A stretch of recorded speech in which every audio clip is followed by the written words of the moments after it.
নমস্কাৰ বাতৰিলৈ স্বাগতম জনাইছো ষ্টুডিঅ'ত মই গীতাশ্ৰী জুবিন ক্ষেত্ৰত উপস্থিত মুখ্যমন্ত্ৰী ডক্টৰ হিমন্ত বিশ্ব শৰ্মা দ্বিতীয়বাৰ মুখ্যমন্ত্ৰী হিচাপে কাৰ্যভাৰ গ্ৰহণ কৰি জুবিন ক্ষেত্ৰত উপস্থিত হ'ল মুখ্যমন্ত্ৰী গৰাকী আৰু জুবিন ক্ষেত্ৰৰ কাম-কাজৰ অগ্ৰগতিৰ বুজ ললে মুখ্যমন্ত্ৰী ডক্টৰ হিমন্ত বিশ্ব শৰ্মাই সমাধি ক্ষেত্ৰ পৰিদৰ্শন কৰি জুবিন গাৰ্গলৈ শ্ৰদ্ধাঞ্জলি জ্ঞাপন কৰে মুখ্যমন্ত্ৰী গৰাকীয়ে জুবিন গাৰ্গৰ শেষকৃত্য সম্পন্ন হোৱাৰ পিছত প্ৰথমবাৰৰ বাবে মুখ্যমন্ত্ৰীগৰাকীয়ে জুবিন ক্ষেত্ৰত উপস্থিত হৈ শীঘ্ৰে কামসমূহৰ নিয়াৰিকৈ আগবঢ়াই নিয়াৰ ব্যৱস্থা কৰি নিবলৈ নিৰ্দেশনা দিয়ে 3 কোটি টকা ব্যয়েৰে জুবিন ক্ষেত্ৰৰ সীমাৰ দেৱাল নিৰ্মাণ হৈ আছে সীমাৰ দেৱালৰ নিৰ্মাণৰ কাম শেষ হ'লে মূল সমাধিৰ কাম আৰম্ভ কৰাৰ নিৰ্দেশনা দিছে মুখ্যমন্ত্ৰীগৰাকীয়ে জুবিন ক্ষেত্ৰত সুন্দৰকৈ নিৰ্মাণৰ সংকল্পত অসম চৰকাৰৰ অটল হৈ আছে সিদ্ধান্ত বুলি মন্তব্য কৰিছে ডক্টৰ হিমন্ত বিশ্ব শৰ্মাই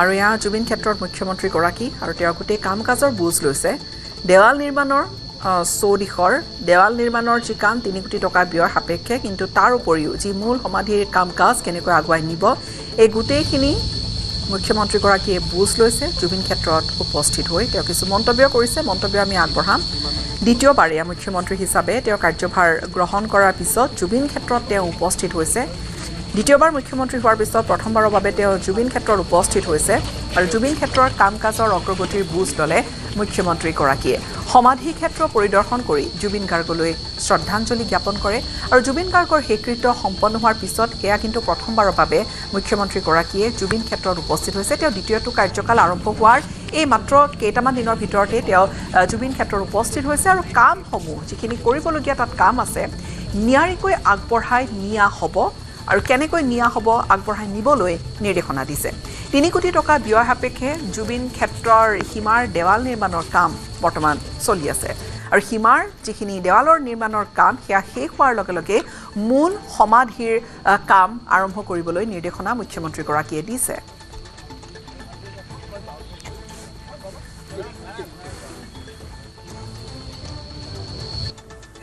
আমাৰ লোক নিৰ্মাণ বিভাগে ইতিমধ্যে জুবিন ক্ষেত্ৰৰ নিৰ্মাণৰ প্ৰাৰম্ভিক কাম হাতত লৈছে প্ৰায় 3 কোটি টকা ব্যয়েৰে আমি ইয়াৰে বাউণ্ডৰী ৱাল নিৰ্মাণৰ কাম হাতত লৈছোঁ আৰু ওপৰৰ পৰা যাতে মাটি খহি আহিব নোৱাৰে তাৰ কাৰণেও কিছু আমি ব্যৱস্থা হাতত লৈছোঁ আজি মই এই গোটেই ক্ষেত্ৰখন আমাৰ লোক নিৰ্মাণ বিভাগৰ বিষয়াসকলৰ সৈতে আমাৰ স্থানীয় বিধায়ক তপন দাস আৰু পীযুষ হাজৰিকা ডাঙৰীয়াৰ সৈতে পৰ্যবেক্ষণ কৰিলোঁ আৰু আমি সমাধিৰ যিটো বাউণ্ডৰী ৱালৰ পিছত সমাধি ক্ষেত্ৰ নিৰ্মাণৰ যিটো পদক্ষেপ তালৈকেও আগবাঢ়ি যাবৰ কাৰণে মই তেখেতসকলক প্ৰয়োজনীয় নিৰ্দেশ দিছোঁ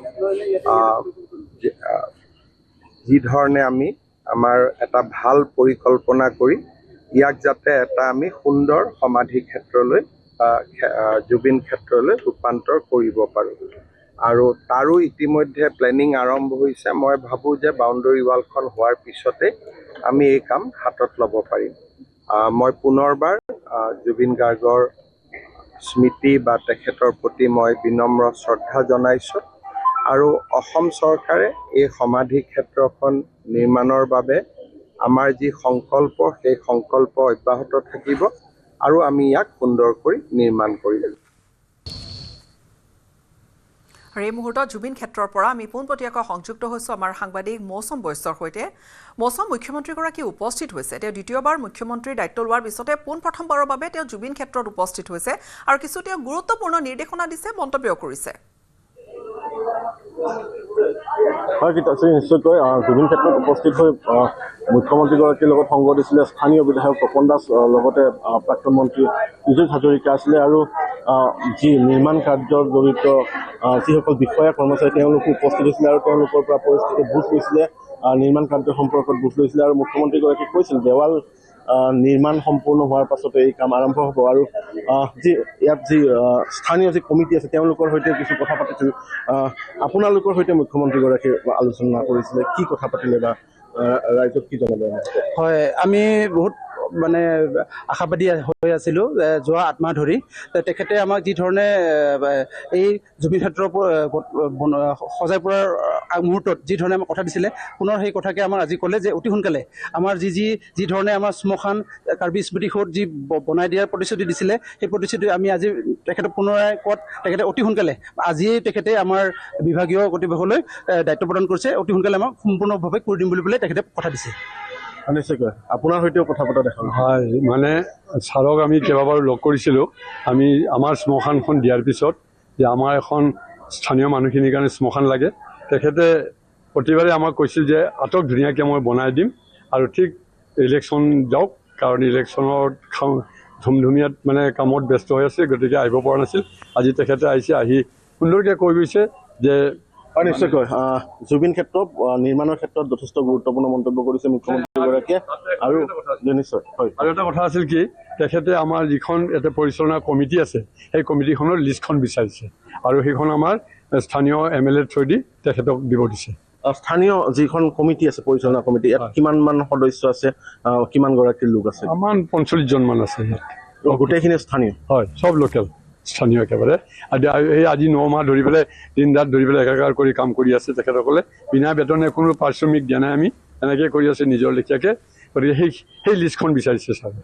সেইখিনি হয়, নিশ্চয়কৈ মুখ্যমন্ত্ৰীগৰাকীয়ে যি জুবিন ক্ষেত্ৰ পৰিচালনা কৰি আছিলে স্থানীয় লোকসকলে সেই কমিটিখন বিচাৰিছে আৰু স্থানীয় বিধায়কৰ জৰিয়তে হয়, দেৱাল নিৰ্মাণৰ কাম কাজৰ শেষ হোৱাৰ পিছতে মূল সমাধিৰ কাম কাজখিনি আৰম্ভ হ'ব। মৌচম, দেৱাল নিৰ্মাণৰ কাম কি পৰ্যায়ত বা কিমান সময় লাগিব? হয়, নিশ্চয় গীতাশ্ৰী, দেৱাল নিৰ্মাণৰ কাম চলি আছে। আমি সেই দৃশ্য দেখুৱাম। দেৱাল নিৰ্মাণ যি পূৰ্বৰ তুলনাত কিছু কাম বৃদ্ধি পাইছে। নিৰ্বাচনৰ বাবে হয়তো কিছু কাম লেহেমীয়া হৈছিলে, পৰৱৰ্তী পৰ্যায়ত দেখা গৈছে যে নিৰ্মাণ কাৰ্য আৰম্ভ কৰিছে আৰু নিশ্চয়কৈ এই মুহূৰ্ততো নিৰ্মাণ কাৰ্য চলি আছে। কৰ্মচাৰীসকলে তেওঁলোকৰ কাম কৰি আছে আৰু এয়া যি দেৱাল আছিল, চাৰিসীমাৰ দেৱাল, সেই চাৰিসীমাৰ দেৱাল নিৰ্মাণৰ যি দেৱাল নিৰ্মাণ কাৰ্য চলি আছে আৰু বৃহৎ যি 10 বিঘা বুলি উল্লেখ কৰা হৈছে, এই 10 বিঘা ভূমিত পাহাৰৰ ওপৰৰ ভাগলৈকেও আচলতে এই দেৱালখন যাব। আৰু মুখ্যমন্ত্ৰীগৰাকীয়ে উল্লেখ কৰিছে যে পাহাৰৰ ওখ অংশ কাটি পেলোৱাৰ ঠাইত যদি অন্য কিবা কৰিব পাৰি সেই বিষয়ে চিন্তা চৰ্চা কৰা হ'ব। আৰু এয়া দেৱাল নিৰ্মাণৰ কাম বৰ্তমানো চলি আছে। আমি দেখুৱাইছোঁ পোনপটীয়া সম্প্ৰচাৰত। মুখ্যমন্ত্ৰীগৰাকীয়ে কৈছে যে পাহাৰখন কাটি পেলালে নিশ্চয়কৈ স্থানীয় লোকেই হওক বা পৰিৱেশ কৰ্মী সকলোৱে বেয়া পাব আৰু তাৰ পৰিপ্ৰেক্ষিতত পাহাৰখন নকটাকৈ অন্য কিবা ধৰণে অন্য পৰিকল্পনা কৰিব পাৰি নেকি, তাৰো ব্যৱস্থা কৰাৰ কথা মুখ্যমন্ত্ৰীগৰাকীয়ে উল্লেখ কৰিছে। আৰু নিশ্চয়কৈ ইয়াত নিৰ্মাণ কাৰ্য বৰ্তমানে চলি আছে আৰু কিছুদিনৰ পাছত দেৱাল নিৰ্মাণৰ কাম সম্পূৰ্ণ হ'ব। আৰু এই দেৱাল নিৰ্মাণৰ কাম সম্পূৰ্ণ হোৱাৰ পাছতে যি মূল যি জুবিন ক্ষেত্ৰৰ যিসমূহ যি মিউজিয়ামেই হওক বা অন্য যিসমূহ আচলতে নিৰ্মাণ কৰিবলগীয়া বিশেষ আছে, সেইসমূহ নিৰ্মাণ কৰা হ'ব। প্ৰথমতে আচলতে দেৱাল নিৰ্মাণ হ'ব আৰু দেৱাল নিৰ্মাণৰ বাবে এনেদৰে বৰ্তমানো গাঁত খান্দি থকা দেখা গৈছে আৰু কৰ্মচাৰীসকল নিয়োজিত হৈ আছে। যি খুঁটা, দেৱালৰ বাবে খুঁটা, এই খুঁটাসমূহ ইতিমধ্যে তলৰ অংশ নিৰ্মাণ সম্পূৰ্ণ হৈছে আৰু পাহাৰৰ অংশ আমি হয়তো আৰু কিছু মাহৰ প্ৰয়োজন হ'ব, যিহেতু মাজে সময়ে হয়তো বৰষুণেও কিছু বাধা বিঘিনিৰ সৃষ্টি কৰিছে। তাত থকা স্থানীয় লোকসকল তেওঁলোকে কৈছে যে কমিটিখনৰ সদস্যসকলক বিচৰা হৈছে বা তেওঁলোকৰ পৰা তথ্যখিনি লোৱা হৈছে। এগৰাকী ইতিমধ্যে জনাইছে, অৰ্থাৎ স্থানীয় বিধায়কগৰাকীৰ জৰিয়তে এতিয়া গোটেই কাম কাজখিনি এক প্ৰকাৰ আগবঢ়াই লৈ যোৱা হ'ব। হয়, গীতাশ্ৰী, নিশ্চয়কৈ স্থানীয় বিধায়কগৰাকীয়ে যি ক'ব লাগিব, স্থানীয় বিধায়কগৰাকীয়ে তেওঁ পূৰ্বৰ পৰাই আচলতে বিধায়ক হোৱাৰ পূৰ্বৰ পৰাই এই স্থানত তেওঁ চোৱা চিতা কৰিছিল বা যি ধৰণে পাৰে আচলতে সহায় কৰিছিল। যি স্থানীয় বিধায়ক ডক্টৰ তপন দাস বৰ্তমান নিৰ্বাচিত হ'ল, নৱনিৰ্বাচিত বিধায়ক, নতুন এটা সমষ্টি। তাৰ পাছত তেওঁ নিশ্চয়কৈ দায়িত্ব বাঢ়িব, যিহেতু তেওঁৰ সমষ্টিতে এই ৰাইজৰ চকু থাকিব জুবিন ক্ষেত্ৰলৈ আৰু তেওঁৰ সমষ্টিত যিহেতু জুবিন ক্ষেত্ৰ হৈছে, তাৰ পৰিপ্ৰেক্ষিতত নিশ্চয়কৈ তেওঁৰ দায়িত্ব থাকিব। এই নলা নিৰ্মাণ হৈছে জুবিন ক্ষেত্ৰৰ পিছফালৰ যি অংশ, সেই তাত এনেদৰে নলা নিৰ্মাণ কৰি তোলা হৈছে আৰু কাম বৰ্তমানো তেওঁলোকে অহৰহ চেষ্টা অব্যাহত ৰাখিছে। আৰু স্থানীয় বিধায়কগৰাকী যি তেওঁৰ নিশ্চয় দায়িত্ব বাঢ়াৰ লগতে তেওঁ যি কমিটিৰ লোকসকলৰ লিষ্টখন মুখ্যমন্ত্ৰীৰ হাতত দিব। আৰু আমি পুনৰবাৰ সেই দৃশ্য দেখুৱাম। কমিটিৰ স্থানীয় লোকসকল বহি তেওঁলোকে আলোচনাত মিলিত হৈছে। তেওঁলোকৰ যি স্থানীয় কমিটি আছে, কমিটিৰ বিষয়ববীয়াসকল আছে, আৰু তেওঁলোকে মুখ্যমন্ত্ৰীগৰাকী মহিলাসকলৰ সৈতে কথা পাতিছিল। আমি তেওঁলোকৰ সৈতে কথা পাতিবলৈ চেষ্টা কৰিম। যিহেতু মহিলাসকল আছিলে, মহিলাসকলৰ সৈতে মুখ্যমন্ত্ৰীগৰাকীয়ে কিছু কথা পাতিছিল। বাইদেউ, আপোনাৰ ওচৰলৈ আহিছোঁ। আপুনি স্থানীয় জনপ্ৰতিনিধিও জানিব পৰা মতে পঞ্চায়তৰ সভানেত্ৰী, আপোনাৰ সৈতে মুখ্যমন্ত্ৰীগৰাকীয়ে কথা পতা দেখা গৈছিল। কি কথা পাতিলে আপোনালোকে মহিলাসকলে? আমি মহিলাসকলে বুলি ক'লে আমাৰ গাঁৱৰ যিখন আমাৰ শ্মশান এৰি দিয়া হৈছে, তেখেতক মানে এইটো বিষয়ে কোৱা হৈছে।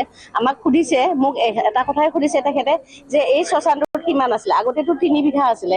সেইকাৰণে আমাক কোনফালে, আমি তেখেতে ওচৰতে দিছিল। তথাপিতো আমাৰ গাঁৱৰ মানুহখিনিয়ে ভালকে বুজি পাইছিল কাৰণ ওচৰত হ'লে এটা বৃহৎ এটা সুন্দৰ পৰিৱেশ এটা আছে, হয়তো আমাৰ কিবা বিপদ পতকে ঘটি যাব পাৰে। সেইকাৰণে আমাৰ গাঁৱৰ ৰাইজে অকণমান ভিতৰত লৈছে। আমি তেখেতক এইটো বুলিয়ে কৈছোঁ যে আমাৰ ৰাস্তাটো আৰু শ্মশানখন সুন্দৰভাৱে যাতে কাটি ধুনীয়াকৈ বনাই দিয়ে, এই কথাটোৱে আমি তেখেতক কৈছোঁ। আৰু তেখেতে আজি আমাক কথা দি গৈছে, আমাৰ কমিটিখনক, যিহেতু আজি তেখেতে আমাক কমিটিখনকো কথা দি গৈছে, যিখন গাঁও কমিটি, যিখন আমাৰ শ্মশানটো লাগিবই সকলোকে, কাৰণ আমি শ্মশানৰ প্ৰয়োজন আছে নিশ্চয়কৈ, যিহেতু এখন গাঁও আছে আৰু গাঁওবাসীয়ে তেওঁলোকৰ শ্মশান নিৰ্মাণৰ ক্ষেত্ৰতো যথেষ্ট গুৰুত্ব আৰোপ কৰিছে নিশ্চয়কৈ।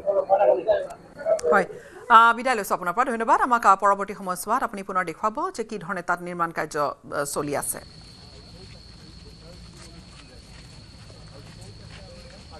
আৰু ইফালে কংগ্ৰেছে জুবিনক লৈ কেৱল ৰাজনীতি কৰিলে, জুবিন গাৰ্গক লৈ ৰাজনীতি নকৰাৰ বাবে আমি প্ৰতিটো সমষ্টিত 20% ভোট বেছি পাইছোঁ। কংগ্ৰেছে হাতৰ চিহ্নৰ পৰিৱৰ্তে জুবিনৰ ছবি লৈ ৰাজনীতি কৰিলে। জুবিন আমাৰ বাবে অতীত, বৰ্তমান আৰু ভৱিষ্যত হৈ থাকিব বুলি ক'লে মুখ্যমন্ত্ৰী ডক্টৰ হিমন্ত বিশ্ব শৰ্মাই। জুবিন গাৰ্গৰ এই সমাধি ক্ষেত্ৰখন স্থান নিৰ্বাচন কৰোঁতেও মই নাই বুলি ইয়াতে 15 বাৰতকৈ বেছি আহিছোঁ। আৰু এই স্থানখনতে জুবিনৰ শেষকৃত্য বা অন্তিম যাত্ৰা হওক তাৰো ব্যৱস্থা কৰিবৰ কাৰণে আমিয়ে ইয়াত আছিলোঁ। কিন্তু পিছত ৰাজনীতিৰ লগত জড়িত মানুহসকলে ইয়াক লৈ ইমান ৰাজনীতি কৰিলে যে এটা সময়ত ইয়াত আহিব বেয়া লগা হৈ গ'ল, কাৰণ ইয়াতে জুবিনতকৈ ৰাজনীতিৰ কথা বেছি আলোচনা হোৱা আৰম্ভ হ'ল। আৰু মই জানিছিলোঁ যে ইলেকশ্যন হোৱাৰ পিছত লাহে লাহে ৰাজনীতি শেষ হ'ব আৰু জুবিনৰ যি আচল যিটো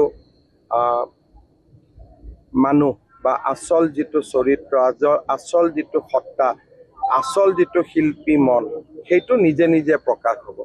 আৰু আজি মই অনুভৱ কৰোঁ যে লাহে লাহে মানুহে জুবিনৰ স্মৃতি কেনেকৈ জীয়াই ৰাখিম, সংগীত কেনেকৈ জীয়াই ৰাখিম, তেওঁৰ অৱদানসমূহক কেনেকৈ জীয়াই ৰাখিম, মানুহে তাৰ বিষয়ে আলোচনা কৰিব।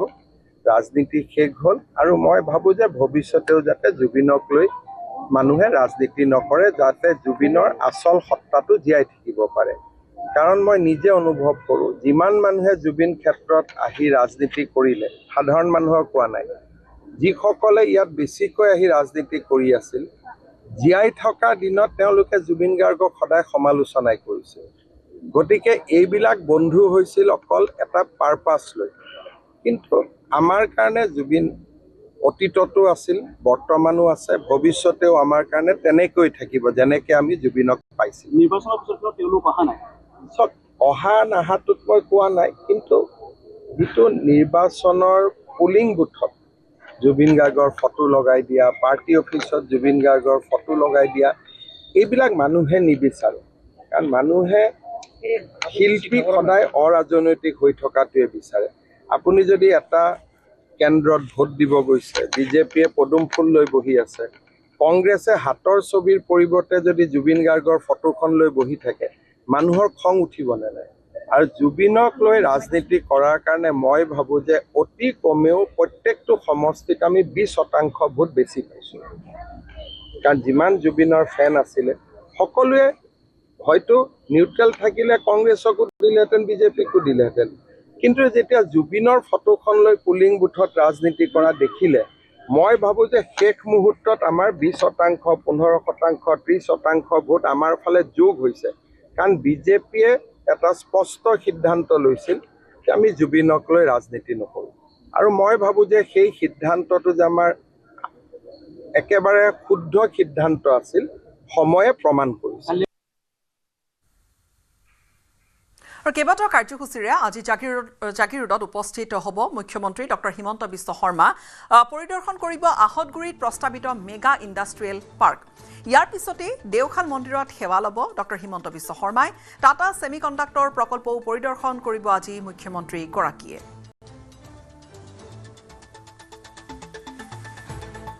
মই এই মুহূৰ্তত উপস্থিত আছো জাগিৰোডৰ ঐতিহাসিক দেওশাল চাৰিভাই শিৱথানত। আৰু এই শিৱথানত ইতিমধ্যে তেওঁলোকে যি পৰিচালনা সমিতি আছে তেওঁলোকে ইতিমধ্যে সাজু হৈছে আৰু বিভিন্ন প্ৰান্তৰ পৰা